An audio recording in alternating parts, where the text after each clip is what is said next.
The Willow Charity Rummage Sale was the sort of event that Flaxborough endured rather than enjoyed, a yearly proof that the town, however self-satisfied, still possessed the ability to turn out in respectable numbers for the purchase of things no one had wanted in the first place. The morning had begun with the customary clatter of trestle tables, the sighing of overworked volunteers, and the steady assembling of what seemed to be the entire contents of at least 3 mismanaged attics. Situated discreetly behind the Methodist church, Willow Yard itself contributed little to the atmosphere beyond a mild odour of moss and a general air of neglect. But the townspeople treated the occasion as a social duty, and by 10 o'clock a slow but steady traffic of mild bargain hunters had begun threading through the yard, pausing at tables in an attitude suggesting both thrift and disapproval. Mrs. Cramley, who held the post of rummage organizer with the severity of a schoolmistress and the stamina of a matron, presided over all of this with an air of firm triumph. Her pride and joy this year was a large wooden storage trunk placed at the end of a table otherwise occupied by chipped porcelain and unused exercise books. She had declared the trunk donated by a generous supporter and ideal for linen. It was neither. But the declaration served its purpose of making the trunk appear respectable, even faintly desirable. By mid-morning, the first small incident occurred. Mrs. Datchpole, a woman whose nerves were as finely tuned as a wireless set in a thunderstorm, approached Mrs. Cramley with a face that balanced curiosity and concern. "I wouldn't say this ordinarily," she began, which in Flaxborough meant she absolutely would. "But that trunk of yours, last night I heard something from it." "Something?" Mrs. Cramley repeated, already annoyed. "A sort of tapping." "Tapping? Well, more like knocking." Mrs. Cramley folded her arms. "Dear Mrs. Datchpole, trunks do not knock. They might creak, if damp, and this one is perfectly dry." "I wasn't imagining it," Mrs. Datchpole protested, voice thinning. It was rhythmic, as though, I don't know, someone were trying to get attention. The suggestion, once released, fluttered like a loose sheet of paper caught in a draught. A woman nearby leaned in, eyebrows raised. A passing farmer slowed. Mrs. Cramley drew the only weapon she required in matters of public order, her eyebrows. They rose with cold precision. "The trunk," she said, "is empty." And there the matter might have ended, had not 2 things occurred simultaneously. First, the trunk refused to open. Second, several people swore they heard a soft thump from within. The attempts at opening it grew increasingly undignified. Mrs. Cramley tugged. Sergeant Love, who had arrived to admire the counterfeit silverware, gave the lock a professional rattle, and even a child was briefly consulted for his opinion of tricky toy boxes. None succeeded. "It is warped," Mrs. Cramley insisted, now flushed. "A warped hinge makes all manner of noises." Mrs. Datchpole, meanwhile, stood at a safe distance, clasping her handbag as though the trunk might leap at her. By noon, the incident had been digested by the yard, rephrased, exaggerated, and passed along to the market square. By 12:30, it had returned in a form so elaborate that the trunk reportedly contained either an escaped budgerigar or an elderly man seeking refuge from his wife. At 1:45, the trunk vanished. It was not a small item to misplace, being large enough to hold a generous assortment of linen, a moderately ambitious child, or indeed a person choosing to remain very still. But disappear it did, leaving behind only a faint dust outline and a disgruntled Mrs. Cramley. "It cannot have gone far," Sergeant Love declared, searching the yard with honest but limited imagination. "It cannot have gone at all," Mrs. Cramley replied. "It weighed a great deal." Yet the truth remained. Trunk, table, and even the small handwritten sign, storage 5 shillings, were simply no longer present. In the quiet that followed this discovery, the townspeople did what they did best, assembled in clusters of 3 or 4, and supplied the lack of information with an abundance of theory. By mid-afternoon, 4 competing explanations had been firmly established. The trunk had been stolen by an out-of-town dealer. The trunk had been taken by a local, shamefully pretending to be out of town. The trunk had been removed for safety after more noises. The trunk had walked off on its own. This last theory gained surprising traction among children, and at least one elderly gentleman who had long suspected the yard of peculiar influences. Inspector Purbright heard the story only after tea, when Sergeant Love, still somewhat embarrassed, presented his report. "A missing trunk, you say?" Purbright murmured, folding the paper neatly. "From a rummage sale?" "Yes, sir. And there were noises." "Noises?" Love's expression suggested that while he had accepted the reality of the noises, he had not yet forgiven them for existing. "The organizer claims Mrs. Datchpole is the troublesome source, but others heard something too." Purbright regarded the window of his office, where the evening light had taken on a faint, melancholy shade of gold. "Well," he said, "I suppose trunks are entitled to contain mysteries, like everyone else." Love blinked. "Sir? Let us stroll down to Willow Yard tomorrow. Something tells me the town has talked itself into an appetite for drama." Purbright smiled, a small, private thing. "And when Flaxborough is particularly certain," he added softly, "it is usually wrong." The following morning found Flaxborough already well saturated with theories, half-truths, and dramatic embellishments regarding the vanished trunk. If Purbright had expected the matter to lose flavour overnight, he was quickly disabused of the notion. By 8:30, the market square buzzed as though orchestrated by an invisible conductor whose preferred instrument was gossip. Purbright's walk from the station to the yard took him through this gentle pandemonium. People who would ordinarily exchange no more than a courteous nod now stopped him with the eagerness of eyewitnesses to a national crisis. Most had seen nothing, knew nothing, and suspected everything. Mrs. Banner, proprietor of the square's most conservative haberdashery, intercepted him before he reached the tobacconist. "I won't keep you long, Inspector," she announced, which from her meant a minimum of 5 minutes. "But I felt it my civic duty to report that the trunk was moved at dawn. Definitely at dawn. I heard wheels." "Wheels?" "Yes, and not cartwheels. Too smooth. I believe someone used a trolley." Purbright inclined his head. "Did you see who?" Mrs. Banner permitted herself a short, triumphant sniff. "Naturally not, but I can tell from the acoustics." This remark held such confident absurdity that Purbright, polite to a fault, could only commend her attentiveness and continue on.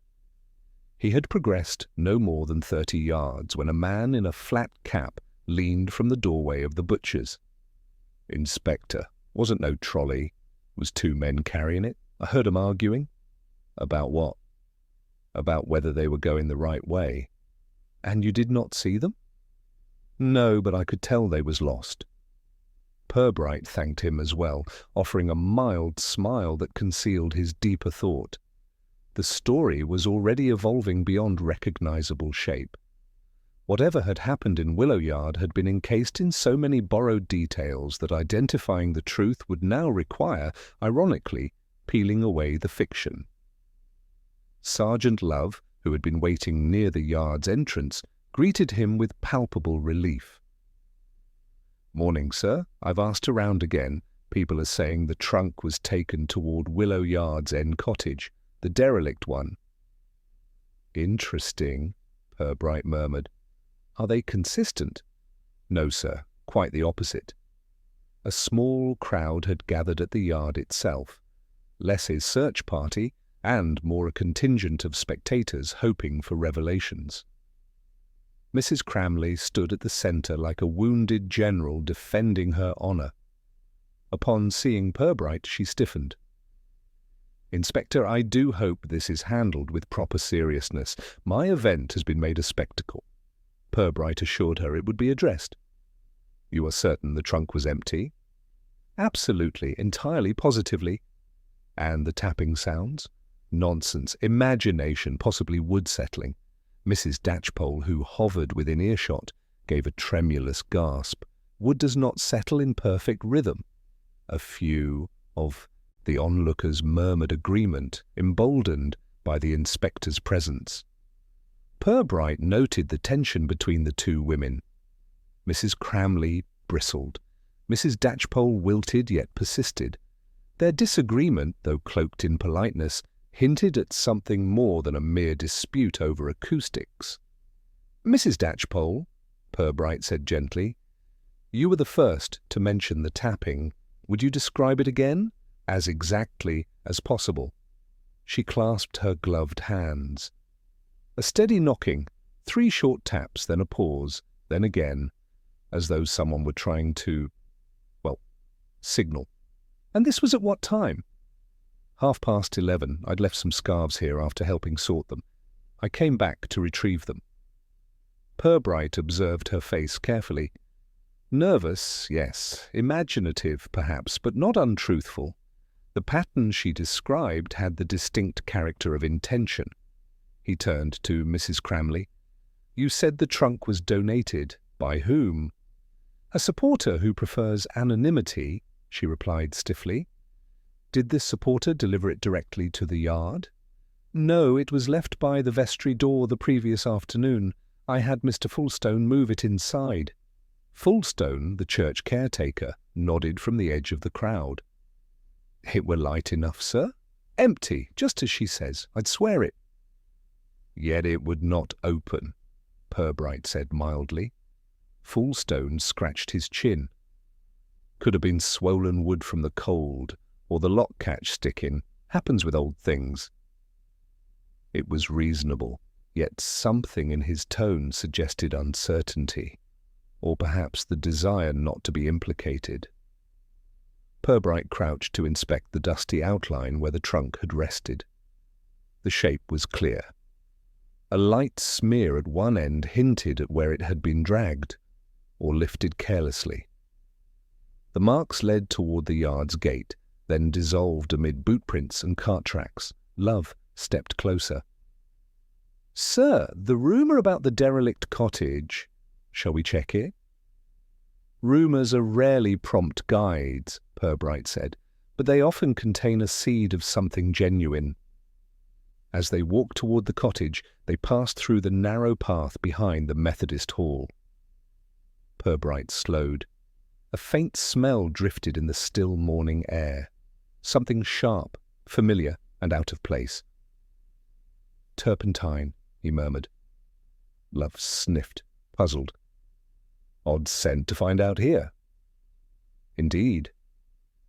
They approached the boarded-up cottage, long declared unsafe, yet never fully abandoned by the local imagination.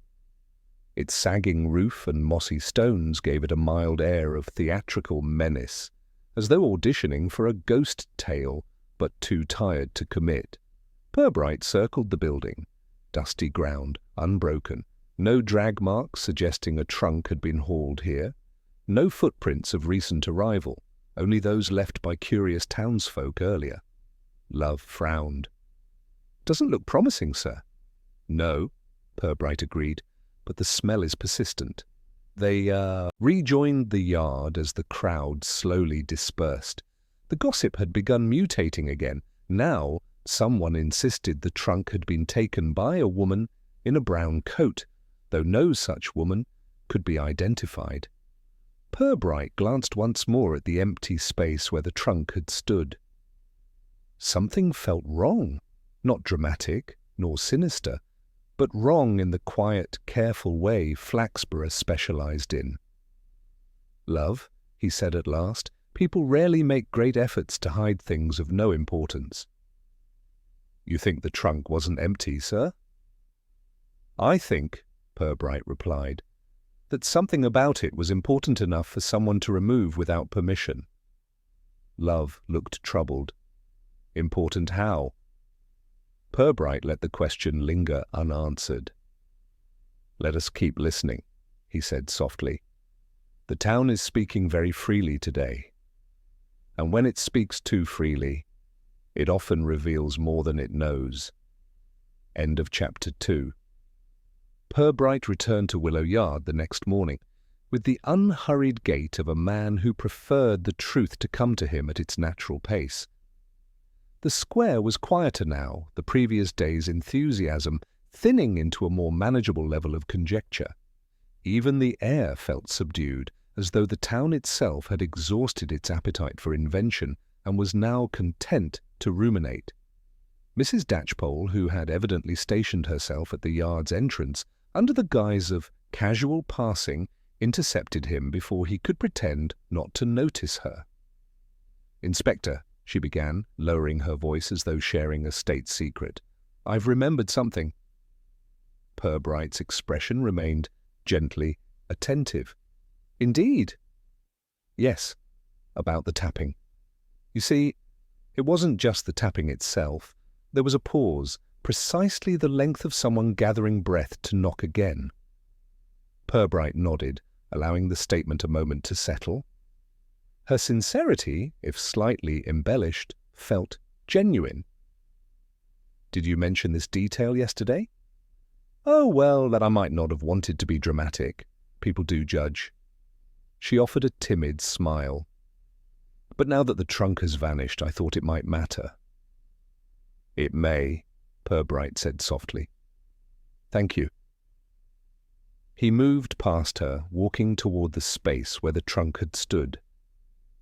Mrs. Cramley was there again, armed with a clipboard and the expression of someone unfairly forced into the role of victim. She looked up with a huff. "Inspector, if this ridiculous matter isn't resolved soon, the reputation of the rummage sale will be in shreds." Purbright regarded her with sympathetic calm. "The matter is being handled, Mrs. Cramley. May I see your inventory sheet again?" She presented it with a stiffness usually reserved for legal disclaimers. Purbright examined the page, already familiar with its general layout, but he paid special attention to the two entries involving the trunk. One written neatly, "Empty storage trunk." Another, in a more hurried hand, "W Yard donation, do not open." He traced the second entry with a fingertip. "This notation, who wrote it?" Mrs. Cramley blinked, sensing a trap, though none was offered. "Well, it wasn't me." "Mr. Fulston?" "No, his handwriting is dreadful." "Then someone involved in the sorting?" "I suppose, but I don't recall asking anyone to. Inspector, really, there were dozens of items that day. One can't be expected to track every trivial scribble." Purbright folded the sheet. "Sometimes trivial scribbles are not trivial." Mrs. Cramley stared, unsure whether this was accusation or philosophy. Purbright spared her the discomfort of clarifying. He found Fulstone sweeping near the vestry door, moving the broom with the steady fatalism of a man accustomed to sweeping up after the habits of others. When Purbright asked him to recall the trunk's arrival, Fulstone frowned thoughtfully. "Came mid-afternoon, sir. Just sat there beside the vestry. Wrapped in a bit of old sacking. I didn't hear no one bring it." "Did you notice anything unusual about it?" "No, sir, unless you count that smell." Purbright raised an eyebrow. "Smell? Like paint, or them fluids artists use. My brother's lad does portraits, and his shed stinks of the stuff. Turpentine again, this time not imagined." "And the trunk felt empty?" "Light as anything. Could have been a couple blankets inside, no more." Purbright thanked him and took a slow walk around the yard, letting his thoughts settle the way silt drops in clear water. The quiet allowed him to consider the absence of the trunk rather than its presence. An object rarely vanishes without someone wanting it gone. His footsteps traced the faint smear where the trunk had once rested, then followed the subtle drag marks toward the gate. They dissolved as yesterday, beneath a confusion of footprints and cart tracks. Sergeant Love arrived, carrying 2 cups of tea with a care that suggested he feared an imminent disaster involving both liquids and authority. "Thought you might want one, sir." Purbright accepted the cup with a small nod. "Love, have we checked whether any local handcarts or trolleys went missing yesterday?" "One did, sir," Love replied promptly, "from Mr. Patterson's workshop. And Mr. Patterson says that he didn't lend it and it didn't walk off. He's sure someone took it without asking." Purbright sipped his tea. "So we have 1 missing trunk and 1 missing trolley. Possibly connected? Possibly. Though Flaxborough does have a way of producing coincidences for its own amusement." Love hesitated. "Sir, you don't think Mrs. Datchpole imagined everything, do you? Her story keeps shifting." "Not shifting," Purbright corrected gently. "Expanding. Nervous minds seldom recall events cleanly, but they also rarely invent with malice." He turned to observe the yard again. The morning remained still, expectant in its quietness, as though something unsaid lingered just beyond hearing.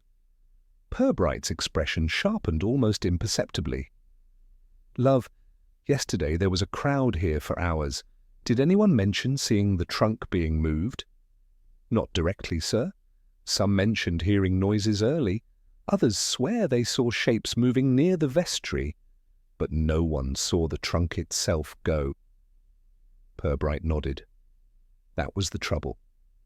For an object that size to vanish, unnoticed, was improbable unless those present had either been distracted or unwilling to admit what they had seen. He went to the derelict cottage once more. The smell of turpentine, faint but unmistakable, drifted across the path. He touched the cottage door, its wood rotten but undisturbed. No signs of recent entry. Yet the scent lingered, persistent, out of place. "A painter," he murmured under his breath, "or someone wanting to smell like one." He stood still, letting the idea settle. The yard, the trunk, the smell, the contradictory witnesses. They formed a pattern not yet clear, but undeniably forming. When he returned to the yard, Mrs. Datchpole approached again, clutching her handbag like a lifeline. "Inspector, forgive me, but I heard something else last night, near the cottage, a sort of shuffling."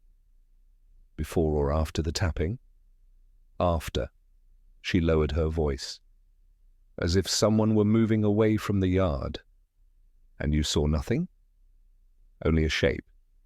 I couldn't tell if it was a person or well, my imagination." Purbright offered her a reassuring nod. "You have been very helpful." As she drifted away, Purbright looked once more at the silent yard. Something had been concealed, something had been moved, and someone was hoping the town's talent for exaggeration would obscure a truth much smaller but far more deliberate. He finished his tea with a thoughtful sigh. "Love," he said quietly, "let us begin speaking with those who donated items to the sale and find out who among them might prefer anonymity." For in Flaxborough, anonymity was rarely innocent. By midday, the investigation had already begun drifting in a direction that Purbright found both familiar and faintly disappointing. Flaxborough, with its gift for swift judgment, had selected a suspect with the efficiency of a town, choosing a winner for Best Victoria Sponge, Mr. Edgar Bramley, antiques dealer, petty opportunist, and perpetual thorn in the side of every charity organizer within a 10-mile radius. The accusation had not emerged from evidence but from collective convenience. Someone had seen Bramley hovering near the yard, more than usual. Someone else claimed to have overheard him complaining that the rummage sale destroyed perfectly salvageable goods. and a third had insisted with great authority that the man knew the value of trunks. All this was enough for the town to settle upon his guilt with a sense of tidy satisfaction. Sergeant Love, carrying the weight of public certainty, found Purbright outside the station and delivered the news with hopeful relief. "Sir, Mr. Bramley's our man? Must be. Everyone's saying he was sniffing around the yard all week." Purbright's eyebrow made a polite assent. "Everyone?" "Well, nearly everyone, and Bramley himself says he wasn't there at all." "That," Purbright murmured, "is very nearly the only persuasive thing you've said today." Love blinked. "Sir?" "When Mr. Bramley lies, he decorates his lies like a parlour at Christmas. If he said he was nowhere near Willow Yard, he is either telling the truth or attempting a new and unfamiliar honesty." Love, slightly deflated, followed Purbright toward Bramley's shop. The bell above the antiques dealer's door gave a single, tired jingle as they entered. Bramley looked up from polishing a brass candlestick with the exaggerated innocence of a man who expected to be accused of something at any moment. "Inspector," he said, drawing out the word as though tasting it. "And Sergeant Love, a pleasure doomed, no doubt, to become a chore. What is it this time?" Love launched directly into explanation. "A trunk from the rummage sale went missing yesterday, sir. Quite a large one." "A trunk," Bramley repeated with lofty disdain. "From that annual catastrophe of unsellable tat? Hardly worth misplacing, let alone stealing." "You were seen in Willow Yard," Love pressed. "I am seen in many places. It is one of the unfortunate consequences of visibility." Purbright stepped forward, his tone courteous. "Mr. Bramley, were you in or near Willow Yard on the afternoon the trunk disappeared?" "No," Bramley said smoothly. "I was here all day, as Mrs. Tolliver across the street will happily confirm, although she will add several irrelevant criticisms about my window display." Purbright watched him closely. Bramley's manner was defensive, yes, but also wounded by the implication that he might stoop to rummage sale theft. The man had pride of a sort. Love frowned. "Sir, he could have slipped away. That shop door creaks less than my mother's conscience, and he knows antiques." "That trunk," Bramley snapped, "is not an antique. It is a pretender, late Victorian at best, and likely not even local. If I had taken it, Inspector, I assure you I would have been doing the town a kindness." Purbright's lips curved faintly. "And yet you insist you did not." "Quite firmly." A pause settled in the shop, disturbed only by the flicker of dust in a shaft of light. Purbright's next question drifted out casually. "Mr. Bramley, do you work with turpentine?" "Only in the accidental sense," Bramley replied. "An overzealous cleaning product?" "Why?" "No reason," Purbright said, though the quiet flicker in Bramley's eyes suggested the man had caught the implication and resented it. They stepped outside. Love exhaled. "He's hiding something, sir." "Almost certainly," Purbright agreed, "but not, I think, a trunk." Love looked defeated. "So he's not our man?" "No, he is, however, Flaxborough's favourite sort of suspect, the kind that fits into the story without demanding inconvenient alterations." Purbright's tone softened, almost amused. "Convenience is rarely a reliable guide." They walked back toward Willow Yard, where the afternoon light slanted across the stones with a subdued chill. Mrs. Cramley stood stiffly near the vestry door, apparently waiting to confront anyone who might dare cast aspersions on her organizational competence. "Inspector," she called sharply, "I trust you've arrested the culprit?" "Not yet," Purbright replied gently. "There remains the question of why someone would wish the trunk gone." Mrs. Cramley's expression hardened. "Because it was valuable, obviously.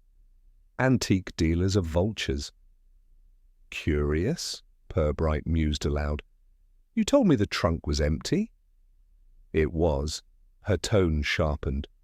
"But I cannot be expected to know the intentions of others. Some people find value in rubbish." Behind them, Mrs. Datchpole approached hesitantly. "Inspector, I may have more to tell you."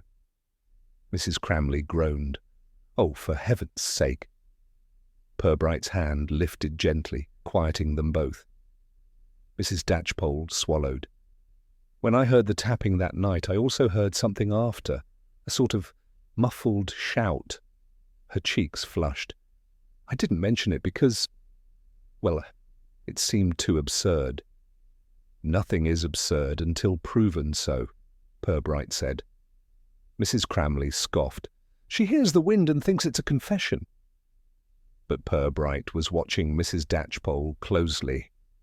Her embarrassment was real, her sincerity unforced, and her detail, a muffled shout, aligned far too well with the pattern of deliberate silence surrounding the trunk. "Mrs. Datchpole?" he asked quietly. "Would you recognize the voice?" She hesitated, brows drawn in concentration. I'm not certain, but I don't think it was a man." "Not a man?" "No, softer." "Afraid, perhaps." Mrs. Cramley muttered something about theatrics, but Purbright's expression had shifted. The trunk had not been merely taken. It had contained something, or someone, whose presence threatened someone else's peace. And Bramley's guilt, so neatly and readily embraced by the town, was dissolving into implausibility. "Love," Purbright said softly as they stepped aside, "convenient suspects are the enemy of truth. We must look elsewhere." "Where, sir?" Purbright glanced toward the derelict cottage, its empty windows watching the yard like tired eyes. "Where the town prefers not to look." Purbright spent the early evening in his office, seated beneath the soft hum of the radiator, reviewing the inventory sheet for what felt like the 10th time. The paper itself had no special qualities. Ordinary ink, ordinary pencil marks, ordinary smudges from hurried hands. And yet, of all the chatter, accusations, and embellishments surrounding the missing trunk, this humble sheet was the only object that had not attempted to deceive him. It was the second entry that continued to trouble him. W. Yard donation do not open. Not simply trunk, nor miscellaneous box, nor storage. The warning itself was peculiar, stamped with implication more than instruction. Why should a donation carry a prohibition? And who had written it with such hasty strokes? He held the sheet up to the lamplight. The graphite gleamed faintly. A different hand from the rest. Tighter, more angular. Someone wanting to mark the item, but not wanting to be recognized for the marking. A knock at the door interrupted his thoughts. Love entered, carrying a folder and wearing the expression of a man hoping the contents might finally resemble progress. "Sir, I've spoken with everyone on Mrs. Cramley's volunteer list. None admit to writing that second entry. A few suggested Mrs. Cramley did it herself." "No," Purbright said almost instantly. "Her handwriting is too neat to be mistaken, even in a moment of agitation." Love placed the folder down. "I asked Fullstone again, too. He swears the trunk was light, says he'd stake his reputation on it." Purbright gave a soft hum. A caretaker's reputation is far too valuable to risk on something as fickle as memory. Love blinked. "Sir, do you think he's lying?" "I think," Purbright said, folding the sheet carefully, "that people see only what they expect to see. And if Fullstone expected the trunk to be empty, he may have simply accepted that it felt so. But the tapping—" "Yes," Purbright murmured. "The tapping persists, as does the turpentine." Love shivered involuntarily. "Sir, do you think someone was actually in the trunk?" "It is possible," Purbright said, "but more likely that something or someone had reason to prevent the trunk from being opened. He stood, taking the inventory sheet with him, and gestured for Love to follow. They walked through the station, out into the evening air, and toward Willow Yard once more. The light had dimmed into a pale wash, and the yard felt strangely hollow, as though the day's gossip had drained it of all vitality. Purbright approached the vestry door. "Love, where exactly did Fullstone find the trunk?" "Here," Love said, indicating the stone beside the steps. He said it was tucked close to the wall. Purbright knelt, fingertips brushing the faint dust patterns on the stone. The marks were subtle, but something caught his eye, a faint dark smear trailing along the wall itself, about the height of a trunk being dragged. "Love, fetch your torch." Love obliged. Under the beam of light, the smear became clearer, not just dust, disturbed but a faint trace of pigment. Purbright rubbed it lightly. The residue came away smudged, oily between his fingers. "Paint," he murmured. Love leaned closer. "From the trunk? From whatever touched it, or whatever was inside?" Love swallowed. "So someone donated a trunk with paint inside?" "Unlikely," Purbright said. "Paint tins do not tap for attention." He stood and walked toward the yard's far corner, where stacks of leftover cardboard lay awaiting collection. Something among them caught his eye, a sliver of fabric, pale and creased, half buried beneath a flattened box. He drew it out carefully. A sleeve, not torn but cut cleanly from a garment. Thin cotton, speckled faintly with dried paint. Turpentine lingered on it. Love stared. "Sir, this wasn't part of the donations." "No," Purbright agreed quietly. "But it was part of something, or someone, who was very near that trunk." He folded the sleeve and tucked it into an evidence envelope. A detail so small the yard had ignored it. A detail that did not belong to the rummage sale, nor to any volunteer. A detail that had been overlooked simply because no one had thought to look down. Love exhaled slowly. "Sir, what do you think happened?" Purbright looked across the darkening yard, the faint outline where the trunk had stood like a ghost of trouble yet unnamed. "I think the trunk contained something someone feared would be discovered, and I think they removed it, hastily, perhaps clumsily, before anyone could see." He paused, gaze drifting toward the derelict cottage once more, its silhouette hunched like an old conspirator. "And I think," he added softly, "that someone has gone to considerable effort to make sure the town looks in the wrong direction." Love followed his gaze. "The cottage, sir?" "For now," Purbright said, "it remains only a possibility, but possibilities have a way of becoming truths when one listens long enough." He slipped the inventory sheet into his coat pocket. "One detail," he murmured, almost to himself. "Just one. And yet it changes everything." By the next morning, Purbright had decided that if the truth refused to step forward politely, he would have to wander into its vicinity and let it bump into him. Willow Yard remained the heart of the puzzle, but the currents surrounding it were formed by the people who drifted through it, some openly, some with reluctance, and some with motives too subtle to declare. He began at the Flaxborough Arts Cooperative, a converted shop wedged between the greengrocer and a dentist who believed firmly in the power of motivational posters. The cooperative's door bore a note written in flamboyant calligraphy, "Closed for curation," which usually meant the members were arguing about how to hang something crooked. Inside, the atmosphere was thick with turpentine and wounded pride. 3 individuals stood amid canvases and half-packed crates, their expressions arranged in a tableau of artistic grievance. Marjorie Kent, a painter of brooding marshland scenes, glared at Purbright as though his arrival threatened her reputation. "Inspector," she said, folding her paint-stained arms, "if this is about that ridiculous trunk, I assure you I know nothing." Purbright smiled pleasantly. "I hadn't yet mentioned the trunk, Miss Kent." "Well," she huffed, "everyone else has."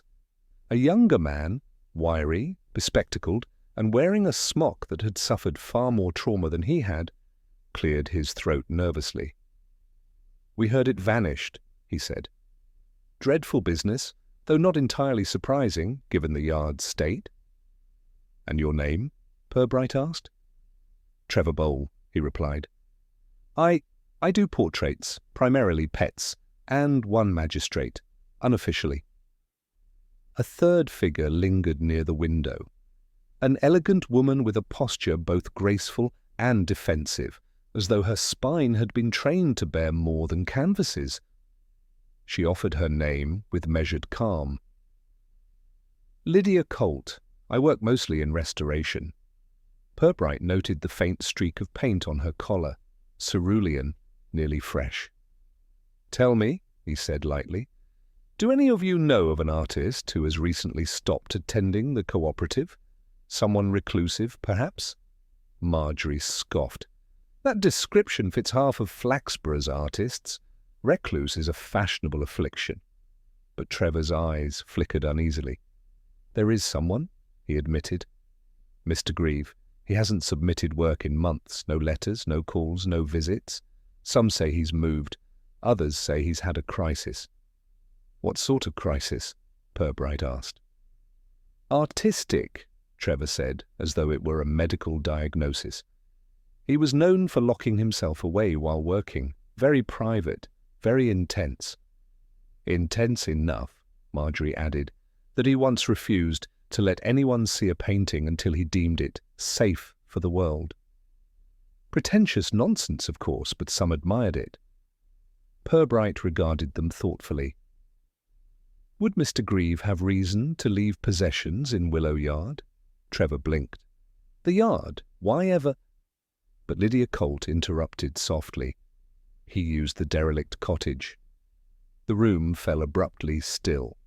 Purbright tilted his head. "Did he indeed?" "For reference work," Lydia said. "Light, shadow, quiet. He said it made his colours honest." She looked down. "He told me in confidence. I did restoration for him occasionally." "Is he still using it?" "I don't know. He stopped contacting me months ago, but—" "He left things there?" "Things?" "Canvas stretchers, sketches, a trunk." Trevor's intake of breath was audible. Marjorie muttered something alarmed and unflattering. Purbright felt the first clear alignment of separate details. "A trunk," he repeated gently. "Describe it." "Large," Lydia said. "Wooden, neutral, finish. He said it protected his unfinished work. He kept it locked. I never asked why." "And the smell of turpentine?" Purbright asked. Lydia hesitated. "Mr. Grieve used it constantly. Too much, really. I told him so." "And the reason he stopped attending the cooperative?" The silence thickened again. Marjorie's voice emerged first, dripping with disdain. "Because he fancies himself better than the rest of us?" Trevor looked stricken. "Or because he was struggling?" Purbright considered both answers, neither wholly satisfying. "And how would he feel," Purbright asked softly, "if his private trunk appeared at a public rummage sale?" Marjorie's mouth fell open. Trevor looked horrified. Lydia lowered her gaze. "He'd be furious," Lydia whispered, "humiliated. He guarded his work fiercely." "Fiercely enough to hide it again," Purbright murmured, "or prevent its discovery." He let the room's unease settle before adding, "When did any of you last see Mr. Grieve?" Trevor fidgeted. "I glimpsed him, perhaps a month ago, near Willow Lane. But he looked, well, different." "Different?" "Hollow," Trevor said, "as if he hadn't slept, and he was carrying something wrapped in cloth." Marjorie clasped her arms tighter, irritation shading into something like fear.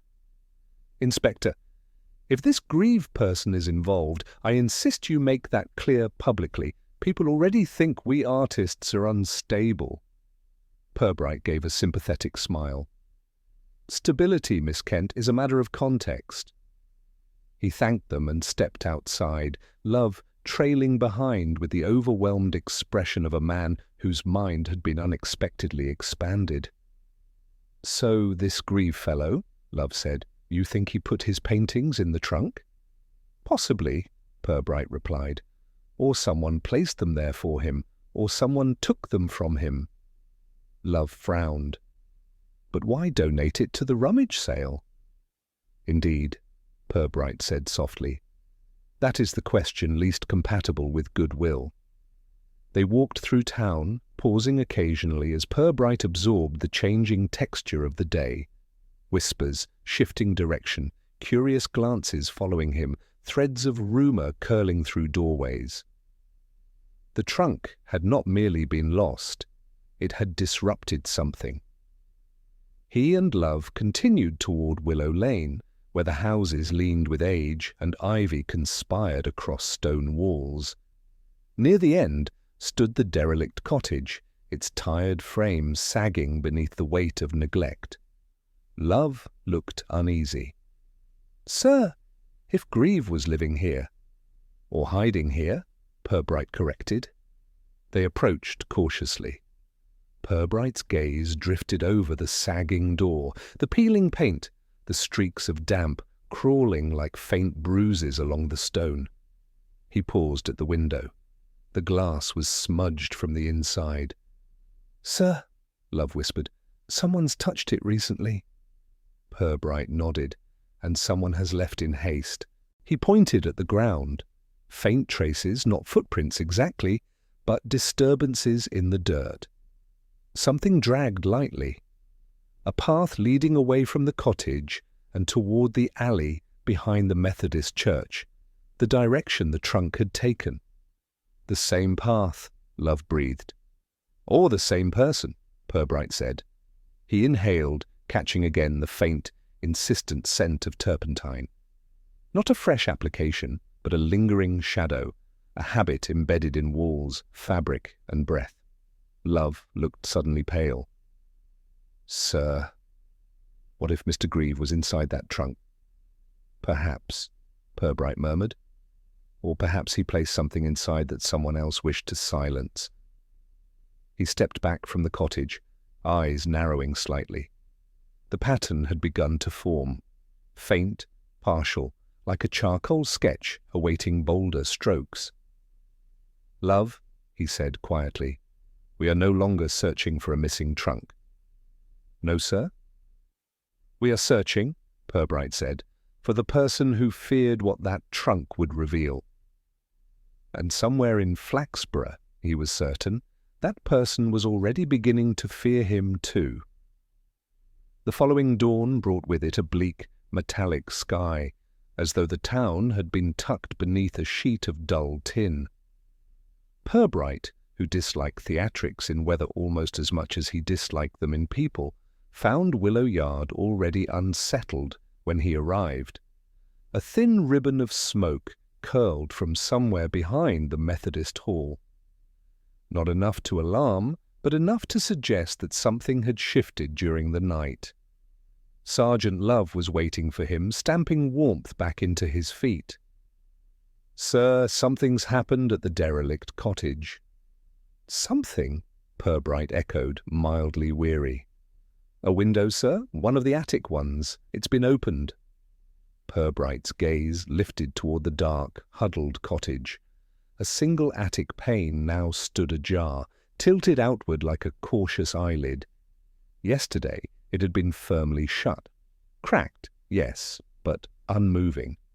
Now it gaped slightly as though the cottage itself had exhaled. Who discovered it? Purbright asked. Mrs. Viggers, sir. She walks her dog early, said she saw shadows moving inside. Love hesitated. She also claimed the cottage said her name, but she admits she might have been hungry. Purbright nodded, unbothered. "Lead on."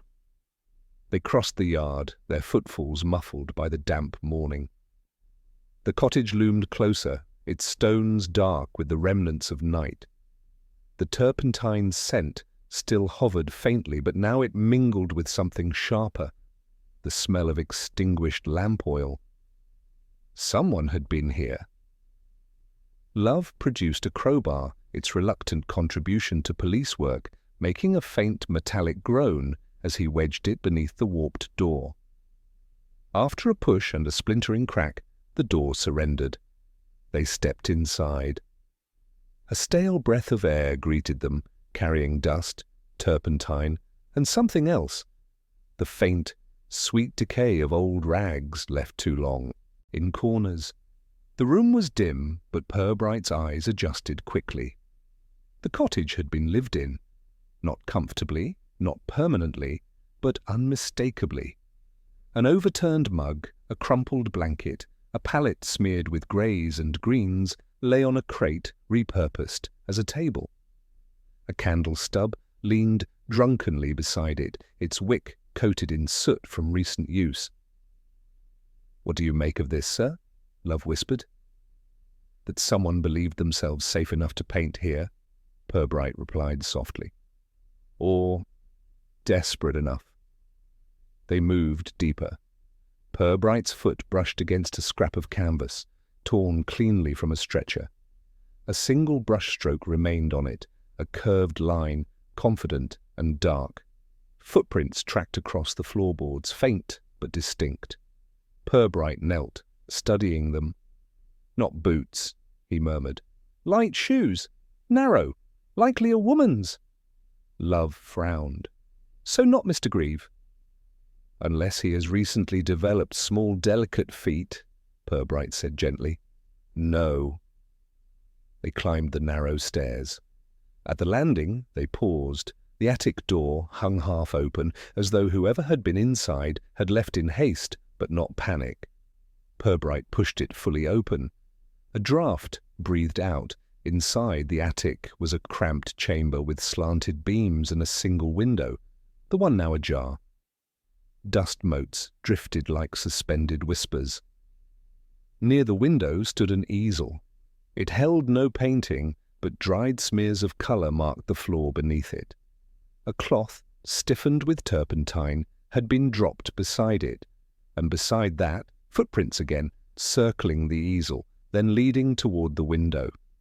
Love leaned close. "Sir, whoever was here left through that window." Purbright nodded. "Or entered through it?" Love blinked. "But how? From the roof?" "From the overhang," Purbright said quietly. "Or assisted." He crossed to the opposite wall. A trunk-shaped space, rectangular, dust-free, marred the floorboards. Someone had kept a trunk here recently. The missing trunk. It fit the dimensions almost exactly. "So the trunk was here," Love murmured, awed. "Not at the vestry." "It was here first," Purbright corrected. "Then moved, and someone didn't want it found here." Love's mind raced visibly. "Sir, do you think the person inside the cottage moved it?" "No," Purbright said softly. "But they feared who might." Love swallowed. "Sir, there's something else." He pointed toward the far corner where a small heap of discarded papers lay. Purbright crouched and lifted them. Sketches, rough, hurried, expressive, each one unfinished, each one bearing the unmistakable hand of an artist working in private torment. One sketch stopped him, a portrait, not fully formed. The face only suggested in strokes, but recognizable in outline. A woman, slight, sharp-featured, eyes drawn with an almost painful intensity. "Sir," Love whispered, "is that Lydia Colt?" Purbright studied it, a moment longer before saying, "It resembles her." Love absorbed that with wide-eyed disquiet. "So Grieve was here, and Lydia knew." Purbright let the sketch drop back onto the pile. "Perhaps, or perhaps someone wanted us to believe that." They descended the stairs again, and Purbright paused near the blanket. Something glinted faintly beneath it. He lifted the corner. A small metal box, not locked, but latched. Inside lay 3 tubes of paint, crushed nearly flat, and beneath them a folded scrap of paper. He opened it. 2 words were scrawled hurriedly, almost tremblingly. Not safe. Love went pale. "Sir, this is getting serious." Purbright folded the note carefully and slipped it into his coat. Seriousness is relative, love. In Flaxborough, danger often wears a polite face. They left the cottage, closing the broken door behind them. The yard was fully awake now, townspeople shifting about their errands, glancing nervously toward the commotion near the cottage. Love asked, "Sir, what now?" Purbright looked once more at the attic window. The wind nudged it slightly, as though reminding him that someone had stood there recently, breathing the cold dawn air before slipping away. "Now," he said quietly, "we ask not what was inside the trunk, but why someone risked so much to prevent us seeing it." "And Grieve?" Love pressed. "Is he running?" "If he is," Purbright murmured, "he is not running from us." He turned toward the town, the weight of the second incident settling around him. "He is running," Purbright said softly, "from someone he already knows." Purbright walked back from Willow Yard with the steady pace of a man who preferred to think while the town moved around him, as though its quiet routines might offer their own commentary. Flaxborough on a late morning possessed a particular rhythm, not busy, but purposeful in its small, familiar way. People walked slightly faster than absolutely necessary. Shop bells chimed with the faint urgency of old habits, and conversations unfolded like mild weather reports, nothing dramatic, but always changing. Today, however, those conversations shifted when Purbright passed. People lowered their voices, glanced toward Willow Yard, and then toward him, as though wondering whether he carried something dangerous in his pockets, perhaps folded between the day's letters and the note that said, "Not safe." He did not mind the scrutiny. Observation, after all, was at the heart of his work, and the inhabitants of Flaxborough, in their efforts to appear uninterested, often revealed more truth than they hid. He paused outside a bakery window, watching a pair of elderly women argue quietly over whether the disappearance of a trunk could be classified as a criminal act, or merely one of those church mishaps best left unexamined. Their debate was delivered with such solemn civility that it almost made the question seem philosophical. Human nature, Purbright reflected, seldom arranged itself in neat categories. People could be foolish without being malicious, cruel without meaning harm, and frightened without understanding the reason. Much of the world's trouble came from the conflict between what people wished to appear and what they feared they truly were. It was this last thought that weighed most heavily on him. The cottage. The open attic window, the scattered sketches, the missing artist, and now the note. Not safe. He replayed the scene in his mind with slow, methodical clarity, a habit he had cultivated over years of dealing with dramas that felt theatrical, but were, in truth, painfully small and human. Someone had been living in that cottage, hungry, cold, anxious. Someone with a painter's habits, turpentine pigment stains, quick sketches, and the nervous intensity of a person who believed their work mattered more than their comfort. Someone who felt watched. Someone who felt threatened. But what puzzled Purbright most was the carelessness. The easel, the torn canvas, the footprints. These were not the deliberate remnants of a planned escape. They were the fingerprints of panic. Someone had left in haste, but not out of fear of discovery by the police. No, the fear had been already present before he and Love ever arrived. fear of someone else. Purbright resumed walking, moving through the square with gentle indifference to the murmurs around him. He crossed paths with Mrs. Cramley, who stood outside the post office issuing instructions to the bewildered postmaster about a formal complaint in triplicate. She avoided his gaze entirely, unusual for a woman who liked to supervise authority figures as though they were unruly school children. Guilt? Worry? No, neither seemed correct. She carried the air of someone who feared losing control of a narrative she had curated carefully. Purbright filed that thought away. At the far end of the high street, he slowed again. A small group of volunteers from the rummage sale stood in a loose cluster. Their conversation dimmed as he approached. Mrs. Datchpole raised a tentative hand. "Inspector, I do hope you've found something." "Several somethings," Purbright replied gently, "but nothing yet that speaks clearly." The way her face fell, not dramatically, but with the soft disappointment of a person who had wished for reassurance, struck him with a kind of sadness. Mrs. Datchpole did not thrive on drama. She stumbled into it, apologizing all the while. "Did you rest last night?" he asked. "A little," she said. "But every time I closed my eyes I could see that trunk, and I kept thinking, if someone was inside—" She could not complete the sentence. Purbright spared her the burden. "Sometimes," he said quietly, "fear leads people to hide rather than harm." She looked relieved, though uncertain why. Love arrived beside him, slightly out of breath. "Sir, I've spoken to 3 more volunteers. None know where the Do Not Open label came from." Purbright nodded.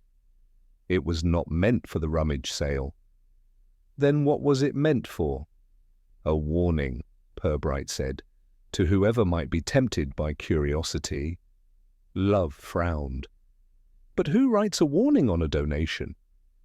"Someone who did not donate it," Purbright said simply. They walked on together, the hum of the town fading behind them as they neared the quieter lanes. Purbright's thoughts drifted again, not to the cottage or the trunk, but to Lydia Colt and the sketch that resembled her. She had not reacted with shock when he mentioned the trunk, nor with confusion. Her stillness had been too careful, controlled. Guilt in Purbright's experience did not always shout. Often it whispered. Yet Lydia did not feel like a villain. She felt like someone carrying the burden of another person's secret, unwilling to break it, unable to keep it. As they reached the river path, Love spoke again. "Sir, where does this leave us?" "With the understanding," Purbright said, "that we are no longer examining a theft, we are examining a relationship." Love blinked. "Between Grieve and Lydia?" "Perhaps," Purbright said. "Or between Grieve and someone else entirely. Someone who feared what was inside that trunk far more than they feared losing it."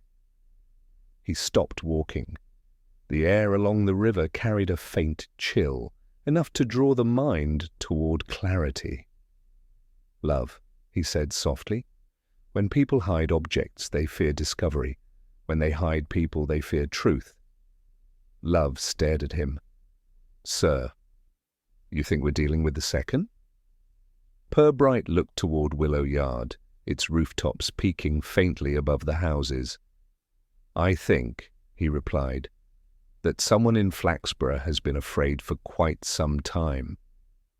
And the more he considered it, the more he suspected that the next truth, when it arrived, would not be gentle. By late afternoon, Purbright had decided the time had come to stop gathering information and begin observing reactions. People, he found, were rarely dependable narrators of events, but they were remarkably truthful when responding to the right stimulus. A carefully chosen remark, casually delivered, could unspool a guilty conscience far faster than any formal interrogation. He chose the Crown and Anchor as his stage. It was a place where Flaxborough's inhabitants relaxed their composure without fully abandoning it, a fertile ground for half-guarded truths. The pub's warm interior hummed with the slow comfort of wood polish, old carpet, and the distant clink of glasses. Regulars occupied their usual corners with the solemnity of priests maintaining rituals. Purbright entered with the unobtrusive presence of someone who had no intention of disturbing the peace, which of course made everyone look at him immediately. He ordered a modest half-pint, paid, and took a seat where he could observe without appearing to do so. It did not take long for the first familiar face to appear. Mr. Bramley swept in with theatrical annoyance, as though the evening air had personally offended him. He spotted Purbright and stiffened, but after a brief hesitation, approached with a brittle smile. "Inspector, I trust you have discovered the true culprit behind this farce?" Purbright replied mildly. "The matter is evolving." Bramley snorted. "Everything evolves, except, it seems, the standards of local charity events." "Do join me," Purbright said, gesturing to the empty seat. The invitation unsettled Bramley. Generosity from authority always made him suspicious, but he sat nonetheless, smoothing his jacket with unnecessary precision. Moments later, Trevor entered, nervously tucking a sketchbook under his arm. He hesitated on seeing Purbright, then drifted toward the bar, where he ordered something in the smallest glass available. His eyes darted toward the inspector repeatedly. And then Lydia Colt stepped in. She paused in the doorway, scanning the room with calm precision before taking a seat several tables away. She offered Purbright a polite, cool nod, the kind that acknowledged his presence without encouraging engagement. Exactly what he had expected. Purbright took a slow sip of his drink, then made his move. He looked not at Lydia or Trevor, but directly at Bramley. "Curious thing," he said conversationally. "That trunk. I've been told it might have contained something quite valuable." Bramley sat up straighter, offended. "Inspector, I resent the implication. I have already denied—" "Not objects," Purbright said quietly. "Paintings." The words slipped into the air like bait. Trevor flinched visibly. Lydia's hand, mid-lift to her glass, paused just long enough to betray tension.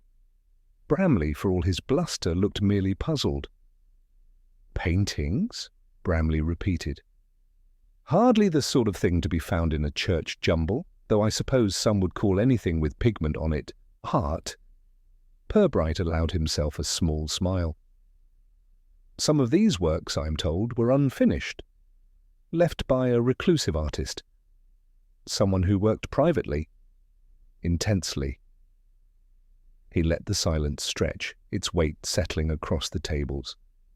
Trevor's fingers tightened around his glass. Lydia Colt's expression remained serene, but her shoulders stiffened almost imperceptibly. Only Bramley remained genuinely confused. "No," Bramley said irritably. "You've lost me entirely. Who hides paintings in a trunk?" Purbright ignored the question. He leaned back, tone light but deliberate. "It seems," he said, "that someone removed the trunk before the rummage sale began, someone who knew precisely what it contained and what it might reveal." Trevor swallowed hard enough that Bramley glanced over at him. Lydia lowered her gaze, shielding her expression. "Reveal?" Bramley repeated. "Reveal what?" "An association," Purbright said softly. "Or a secret? Or perhaps the reason an artist has disappeared?" Silence again, thicker this time. Trevor shifted uncomfortably, sketchbook sliding slightly out of place. Lydia's hand trembled once, barely, then steadied. Only Bramley remained oblivious. "Well," he said briskly, "if this artist has gone missing, perhaps he simply realized the futility of competing with amateurs." Purbright stood slowly. Thank you, Mr. Bramley. Your perspective has been illuminating. Bramley blinked. Mine, sir? I've said nothing. Precisely, Purbright murmured. He walked past Trevor, whose voice came out thin and strained. Inspector, do you think he's in danger? Purbright paused. Are you asking as a colleague, or as someone who last saw him near Willow Lane, looking hollow and carrying something wrapped in cloth? Trevor froze. I didn't know it mattered. Most things matter, Purbright said gently, in their own time. He continued toward the door, stopping only when Lydia spoke. Inspector, she said quietly, is this test of yours meant to panic us? No, Purbright replied, turning to her. Only to observe. She held his gaze. And what have you observed? That innocence is calm, he said. Guilt is nervous, but fear tries to hide which of the two it resembles. Something flickered in her eyes. Not guilt, he noted, but a private dread she had been guarding carefully. You're frightened for someone, Purbright said softly. Not yourself. Lydia's composure wavered, only for a second. But the second was enough. Before she could respond, Trevor abruptly stood, muttering something about needing fresh air, and nearly collided with a passing waiter in his attempt to escape the room. Bramley watched them both, baffled. What on earth is wrong with those two? Purbright offered him a polite nod. Good evening, Mr. Bramley. And he left the pub, stepping into the cool twilight where Love waited under a street lamp, notebook in hand. Sir? Love asked. Did it work? It did, Purbright said. Not in the way they expect, but in exactly the way we need. Love blinked. And what did we learn? That someone in that room knows what happened to Mr. Grieve. And the trunk? Purbright exhaled, the breath misting faintly in the cold air. The trunk, he said quietly, was silenced once. He began walking back toward Willow Yard. But someone, he added, is growing afraid it may speak again. The council chamber was an odd place to deliver truth. Too polished, too ceremonial, too convinced of its own importance. Yet Purbright had chosen it deliberately. The room's stillness encouraged honesty, or at least made dishonesty louder. Mrs. Cramley arrived first, brisk and indignant, clutching her handbag as though prepared to fend off accusations physically. Bramley followed, radiating affronted innocence. Trevor entered next, pale and fidgeting, his sketchbook clutched to his chest like a life-preserver. Lydia Colt came last, calm but far too composed. She took a seat slightly apart from the others, neither avoiding nor inviting scrutiny. Sergeant Love closed the door, and everyone looked expectantly toward Purbright. He remained standing. "Thank you for coming," he said in his mildest tone. "The matter of the missing trunk has reached its natural point of clarification." Mrs. Cramley let out a tight breath. "I do hope this will put an end to all the rumours." Purbright smiled. "On the contrary, I suspect it will start a few new ones." This earned him 4 different expressions: irritation, confusion, alarm, and resignation, neatly arranged like a small human gallery. He began without ceremony. The trunk that vanished from Willow Yard did not belong to the rummage sale. It was placed there deliberately. And before anyone touched it, it contained the unfinished work of an artist who has not been seen in several months. A ripple moved across the room. Trevor made a small sound somewhere between a gasp and a swallow. Lydia's eyes lowered. Bramley frowned, unimpressed. Mrs. Cramley stiffened in her seat. Purbright continued with quiet steadiness. Mr. Hubert Grieve had been living in the derelict cottage behind the Methodist Hall. Not comfortably, not openly, but privately, in a state of growing fear. Lydia's fingers tightened, the knuckles whitening. He used the attic for painting. His materials were there: sketches, paint, canvas scraps, and the trunk, the same trunk that later appeared in your rummage sale. Mrs. Cramley opened her mouth, perhaps to protest her innocence by distance, but Purbright raised a hand gently. Mr. Grieve left a message, a short one. He removed the folded paper from his pocket and placed it on the table. Not safe. Trevor inhaled sharply, and his eyes shone with something like grief. Bramley muttered, melodramatic nonsense, but not convincingly.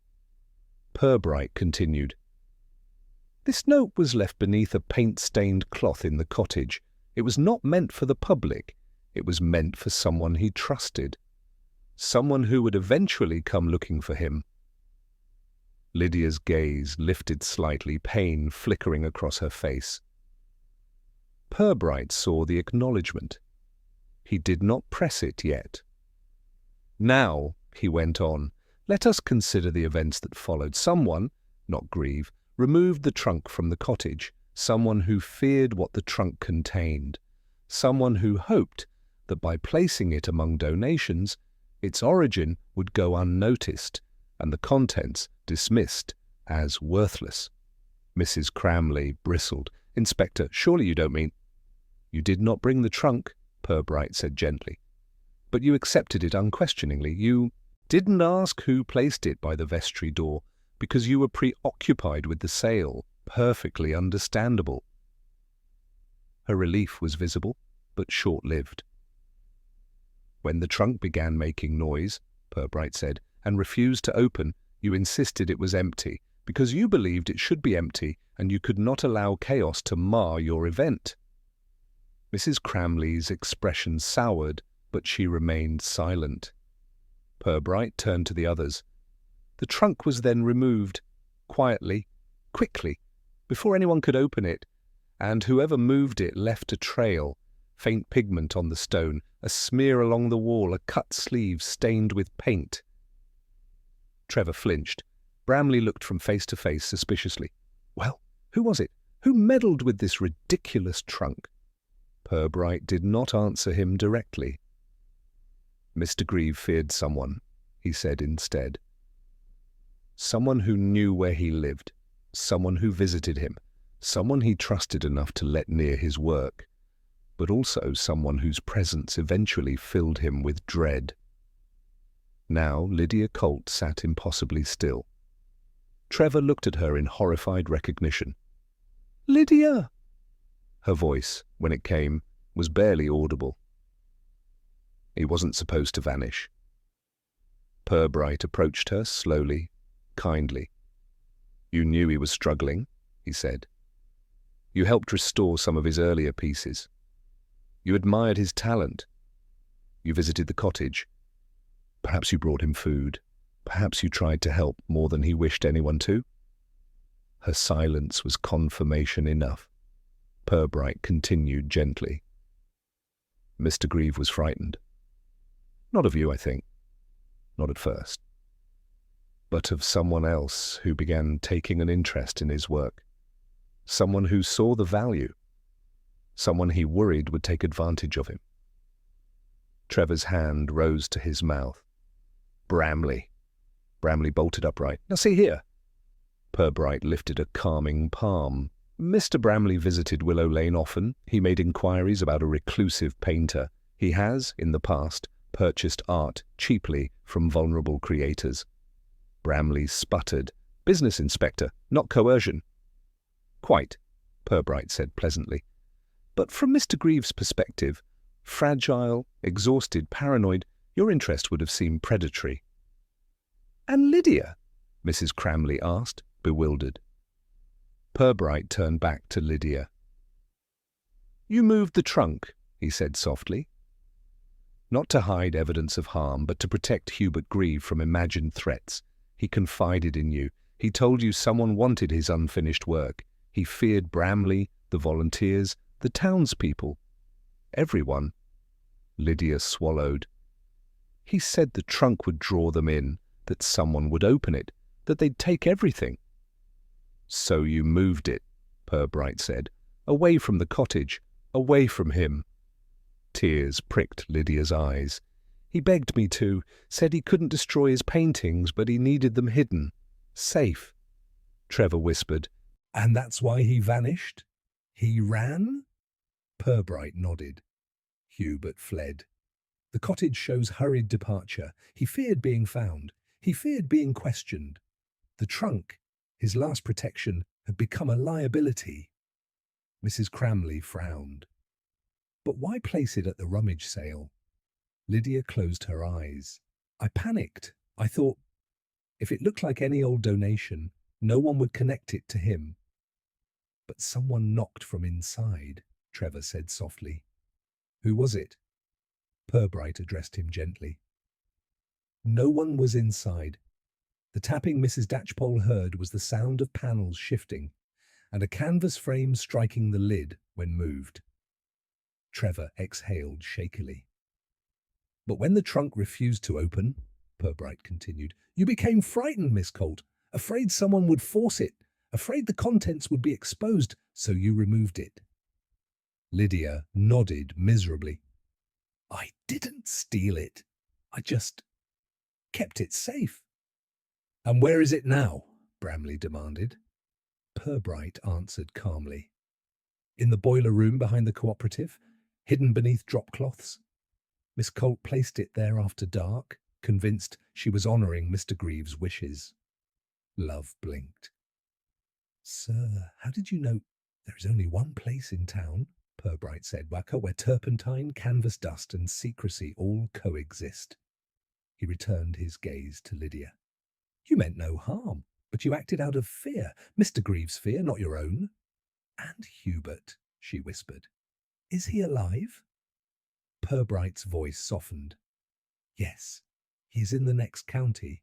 A farmer recognized him from a sketch. He is thin, exhausted, but safe. He asked for no charges to be pressed, only that his work be returned to him privately.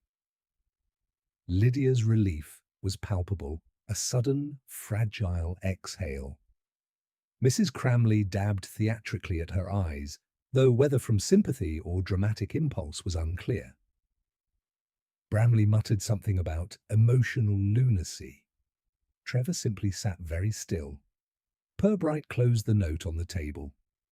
The truth, he said, is rarely dramatic. It is simply human. Hubert Greaves was frightened. Lydia Colt tried to help. And the town, with admirable enthusiasm, muddied the water beyond recognition. No one spoke. Purbright folded his hands. The matter is concluded.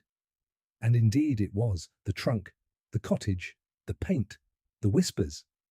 All threads that wove into a single, quiet truth. Fear had driven the artist away. Kindness had hidden the trunk.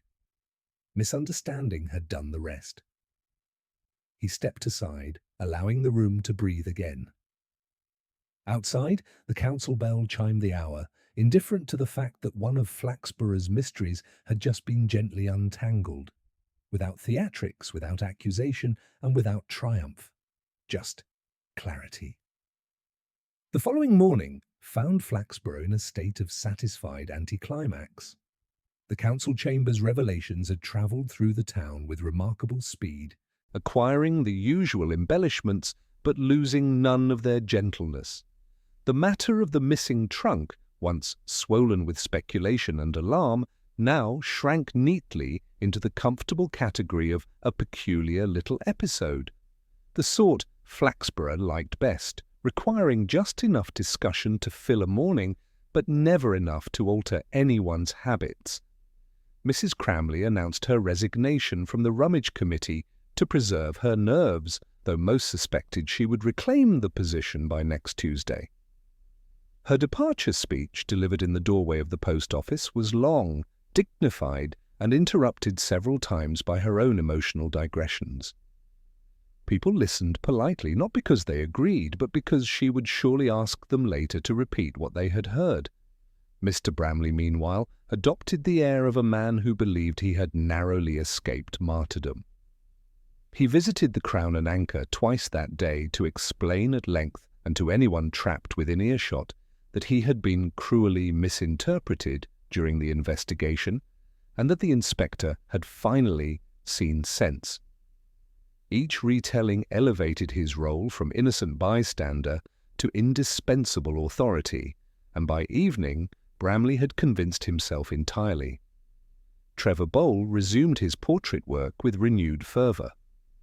Some claimed he was inspired by the drama, others said nerves had sharpened his lines.